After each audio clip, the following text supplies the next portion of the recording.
What's up, everybody? My name is Raj Chetta. Welcome to another Crimson Artist YouTube video, and welcome to the 12th part in my ongoing series of Marvel Cinematic Universe movie reviews.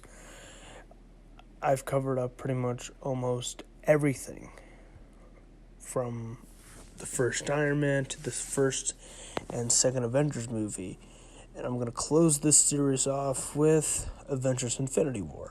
I may have stated this a bunch of times within the past 12 weeks. Oh my god. This is insane. I'm going to be completely frank and honest with you. I almost forgot what movie I was supposed to be reviewing for this video. I thought I was supposed to review Ant-Man when I actually did my review for you see what this Marvel Cinematic Universe does to you. It's insane. It's absolutely insane. But nevertheless, I'm loving it. I am loving it.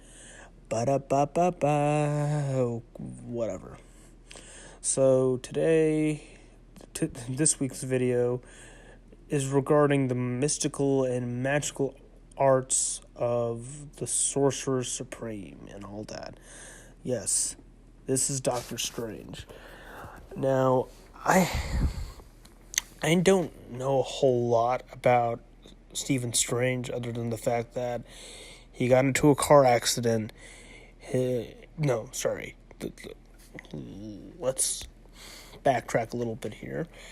Dr. Stephen Strange is a well-known neurosurgeon who got himself into a pretty fucked up car accident that crushed his hands, the very key instruments in his profession as a neurosurgeon, his hands are the key. But they're busted up because of this accident. And he tries everything from stitching it up to getting doctors to work out his problems, but things aren't working out. It looks like his hands may be permanently gone forever, so to speak. Well, apparently he has found another way via the mystical and magical arts. At first, he is very stubborn and just, like any rational human being would suggest in regards to this sort of thing, he would call this complete and utter ridiculous. And the way he goes about it is just as how Tony Stark would go about as if he were in a similar predicament, which is kind of interesting considering the actors who play Sherlock Holmes managed to play Tony Stark and Doctor Strange. Yeah, Benedict Cumberbatch is in the MCU alongside with Tony Stark. That I did not see coming. I mean, everybody was hypothesizing, everybody was making, fan-made jokes and memes that, what if there was a world where Benedict Cumberbatch did play Doctor Strange in the MCU, and later on, whether if it's, say, Infinity Wars or whatever, Tony Stark and Stephen Strange would interact with one another at some point. And that actually became a thing. It's happening in Infinity War. It's really surreal. Listening to Sherlock's. That's funny. And not only that, but Watson is also in the MCU. Both versions, from Jude Law, who will be appearing in Captain Marvel later on. I believe it's this year or next. I'm not sure which. Let me know in the comments below when the Captain Marvel movie is supposed to come out. I'm sure it's this year. I'm not entirely sure right now. But, yeah. We got Jude Law, who is going to make an appearance in that movie. And then we had Martin Freeman, who played I forget his character's name, but he was in Black Panther. He is also the Hobbit, and he's also John Watson from Sherlock. Cumberbatch's Sherlock, whatever. So, okay, I know I have sidetracked quite a bit. Forgive me, but I just had to bring up those points. So, basically, it's just a pretty simple origin story of how Stephen Strange got into an accident and managed to recuperate himself via the magic arts, basically. Pretty straightforward.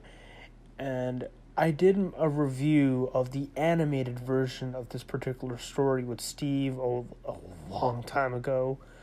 You can check it out on my channel. It's somewhere below. And I did state that I was a bit disappointed in the animated feature because there wasn't a whole lot of mind-blowing moments as there should have been, considering the mystic arts, you know.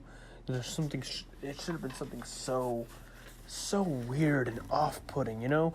And I definitely got that, and believe it or not, this movie actually surprisingly still holds up to a degree. Now, what do I mean by that? See, like, when I first saw it, I downright loved it. It's a Marvel movie. Of course, I'm going to enjoy the hell out of it. But this particular film doesn't warrant me in wanting to rewatch it multiple times as, say, other films in this series. I mean, it is a serviceable movie. It has good action, good characters, good dialogue. It's everything you would expect for a film like this. Not to mention that the visual effects alone are the best in the MCU. This movie looks gratifying, especially if I heard that AMC is doing a complete 31-hour marathon, and they're in select movie theaters.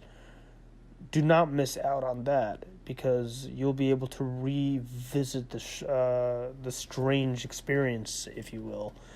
It is so surreal, and it's so amazing to see that. And via Blu-ray, it's just as good. But like I said, this isn't one of those movies where I'm like, oh yeah, I need to see this again and again and again.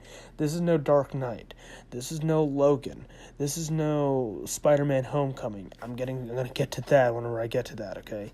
This is no The Avengers. No, this is just a pretty straightforward origin tale of a very kick-ass, cool, mystical, sarcastic asshole, pretty much. If there's one thing I would love to I would have fixed here, is that the villains still don't hold up. I don't really care about Caecilius or, though Dormammu is still a pretty, he's okay. Like, I mean, he's just an entity in the sky, but at least this particular entity does have a personality compared to, say, I don't know, Galactus in Fantastic Four: Rise of the Silver Surfer, or Parallax in the Green Lantern movie. Yeah, remember that? No. Let's not mention those guys ever again, please. This is way better than those big pieces of... don't want to talk about it. It's so bad. But I wish that, like, they would have pulled more focus on the villains as much as they do with the heroes, because, like, it goes along with the whole Marvel's villains are so bland and weak, you know. It really comes down to that. It's just another one of those, like, those filler Marvel movies. I mean, it is important to know who Doctor Strange is and what he does and why he does it, you know. But the villains are a big no-no on me, so I would definitely give this a solid B- in my opinion. I think it holds up fairly well, but it's not one of those movies where I would necessarily see it again and again. And the villains are basically standard filler villains, you know. They're nothing special. And it's really sad considering we have we had Mads Mikkelsen, a guy with extraordinary talent, and unfortunately he is sadly wasted upon in regards to the writing. I mean, he's a fan-freaking tastic actor, and I'm like, there's nothing. I'm getting nothing. But I'm not disappointed in the movie. No, I've definitely watched this over Dark World for sure. It's a way better movie than Malekith. Jeez. But yeah, that's basically my thoughts. It's a B- for me. Anyway, let me know in the comments below what you thought about Doctor Strange. Did you like it? Did you hate it? Which version of Doctor Strange do you prefer? Do you prefer the MCU version or the Lionsgate animated feature? Let me know in the comments below. And as always, hit like, subscribe, and I can't wait for more. See you later.